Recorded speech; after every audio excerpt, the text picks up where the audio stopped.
అర్హులైన పేదలకు తక్షణమే ఇళ్ల స్థలాలు మంజూరు చేయాలని డిమాండ్ చేస్తూ రెవల్యూషనరీ సోషలిస్టు పార్టీ ఆధ్వర్యంలో మంగళవారం మున్సిపల్ కార్యాలయం ఎదుట నిరసన ధర్నా చేపట్టారు. ఈ సందర్భంగా నాయకులు, స్థానిక పేదలు పెద్ద ఎత్తున పాల్గొని నినాదాలు చేశారు. అనంతరం మున్సిపల్ కమిషనర్ శేషన్నకు వినతి పత్రం సమర్పించి తమ సమస్యలను వివరించారు.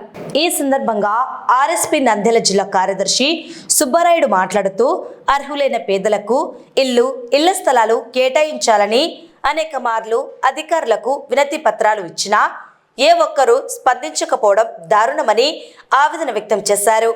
గతంలో జిల్లా కలెక్టర్ కార్యాలయం ఎదుట కూడా తమ ఆవేదనను వెలిబుచ్చామని, అయినా అధికారులు చొరవ చూపలేదని మండిపడ్డారు. ఓట్ల కోసం మాత్రమే పేదలను వాడుకుంటున్నారని, పెరిగిన ఇంటి బాడుగలు చెల్లించలేక పేద ప్రజలు తీవ్ర ఇబ్బందులు పడుతున్నారని, పేదలకు సెంటు స్థలం కూడా ఇవ్వకపోవడం శోచనీయమని సుబ్బారాయుడు పేర్కొన్నారు.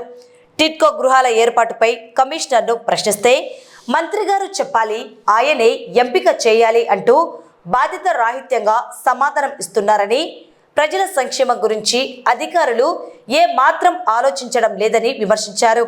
పేదలకు న్యాయం జరిగేంత వరకు, ఇళ్ల స్థలాలు ఇచ్చేంత వరకు తమ పోరాటం ఆగేది లేదని స్పష్టం చేశారు. ఈ నిరసన కార్యక్రమంలో నాయకులు, స్థానికులు లక్ష్మి, చిన్న, అమీనా, లక్ష్మీదేవి, షేకున్ బి, రేణుక, శివ, అమిరున్, కళ్యాణి, మాబి, చరణ్ తదితరులు పాల్గొన్నారు. ఇల్లు లేని నిరుపేదలు చాలా మంది ఉన్నారు. వారికి ఇంతవరకు ఎన్ని అధికారులు వచ్చినా, ఏ మున్సిపల్ కమిషనర్లు వచ్చినా పేద ప్రజలకు సెంటు సలానా ఇచ్చిన పాపాన ఎవరికి లేదు.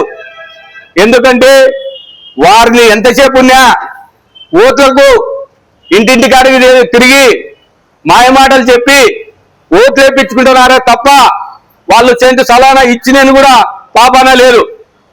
దాదాపు మన నంద్యాల జిల్లా అయినాక విపరీతంగా ఇంటి బాడిగలు పెరిగిపోయినాయి. ఇంటి బాడిగలు పెరిగిపోతే వాటికి కట్టనికి కూడా చాలా ఇబ్బంది పడుతున్నారు. అయ్యా అని మొరపెట్టుకునే కానీ కలెక్టర్ ఆఫీస్ కాడ కూడా ధర్నా నిర్వహించాం. కానీ ఇంతవరకు కూడా ఏ మాత్రం చొరవ తీసుకోలేదు. వాళ్ళు ఇంటి బాడిగ కట్టలేక ఇబ్బందులు పడుతున్నారు. వారికి ఎట్లు కూడా ఇల్లు చూపించాలని కూడా టిక్కో గృహాలు ఇచ్చామని కూడా మన మున్సిపల్ కమిషనర్ గారు చెప్పారు. కానీ మున్సిపల్ కమిషనర్ గారు మంత్రి గారు చెప్పావా, మంత్రి గారే ఎన్నిక చేయాలనే మాట చెప్తున్నాడు తప్ప ఏ మాత్రం ప్రజల గురించి ఆలోచన చేయడం లేదు. ఈ రోజు ప్రజలు ఉన్నారంటేనే నువ్వు ఏసీలో కూర్చున్నావు తప్ప ప్రజలు లేకపోతే నువ్వు ఏసీలో కూర్చోలేవని కూడా ఈ తెలియజేస్తున్నాను. అదే విధంగా నంద్యాలలో విపరీతంగా ఏ వార్డులలో కానీ దోమలకు విపరీతంగా దెబ్బలు తింటున్న జ్వరాలు, విష జ్వరాలు రావడం జరుగుతున్నాయి. వాటిని కూడా పట్టించుకునే పాపాన లేదు. ఇంతతో పానిచ్చేది ఏం లేదు.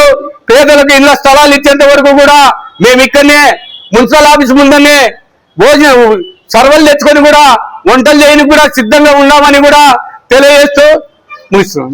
అన్నా, మున్సిపల్ కమిషనర్ మొన్న తాడికి కార్యాలయం కాడిపై ధర్నా చేసినప్పుడు మీరు రాండి అమ్మా, మీరు అప్లికేషన్ పెట్టుకొని నేను సర్వ్ చేస్తానని చెప్పినాడు. ఇంతవరకు వారి నుంచి మాకు ఏ రెస్పాన్స్ లేదు. మళ్ళా సచివాలయంలో ఇవ్వండి అమ్మా వస్తానన్నాడు. సచివాలయం కాడికి వచ్చినాం, అయినా కానీ ఏం సమాధానం చెప్పలేదు సార్. కానీ ఇంతవరకు ఆడ ఎవరు తీసుకోలేదు.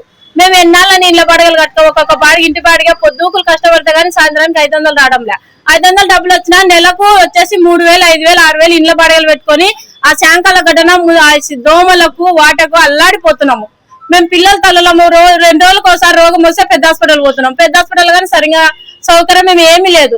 ఏం పట్టించుకోవడం లేదు. మమ్మల్ని ఎవరు ఏం పట్టించుకోవాలి. ఓట్లు వచ్చినప్పుడేమో అమ్మ మాకు ఓటేయండి, మీకు మేము ఖచ్చితంగా అది చేస్తాం ఇది చేస్తామంటున్నారు. ఒక్కరు కానీ ఆ ఓట్లు వేసి తప్పుడే జనాలు వస్తారు. ఓట్లు అయిపోయినాక ఒక్కరు కానీ మా సందులోకి వచ్చి ఏం చేస్తున్నారమ్మా, ఏం కట్టమ్మా, ఎట్ట బతుకుతున్నారని ఎవరు అడగరు. ఓట్ల టైంకి అయితే వచ్చేస్తారు. ఒక మంది ఏం కొట్టడంలే, ఎవరు రావడంలే మా సందులలోకి. ఆ సాయిబాబా నగర్ అయితే ఆడ రోడ్డు మీద మున్సిపల్ కాలం ఉంది కదా, ఆ శాంకాల గడ్డన అందరం బీదోళ్ళమే, అందరం ఇళ్ల బాడిగల కుందోళ్ళమే. నెలకు వచ్చేసి 5000 బాడే కట్టుకుంటున్నాము. మాకు తిన్నీకి వేసుకోవాలన్నా 500 వస్తే మేము ఇళ్ల బాడిగలు కట్టుకోవాలన్నా మాకు ఖచ్చితంగా ఇళ్ల స్థలాలు అయితే కావాలా సార్. మేము ఇళ్ల స్థలాల కోసం దేనికి రెడీ. ఈయన పిల్లల తల్లలో తెచ్చుకొని వంటలు చేసుకొని ఈయనే తింటాము.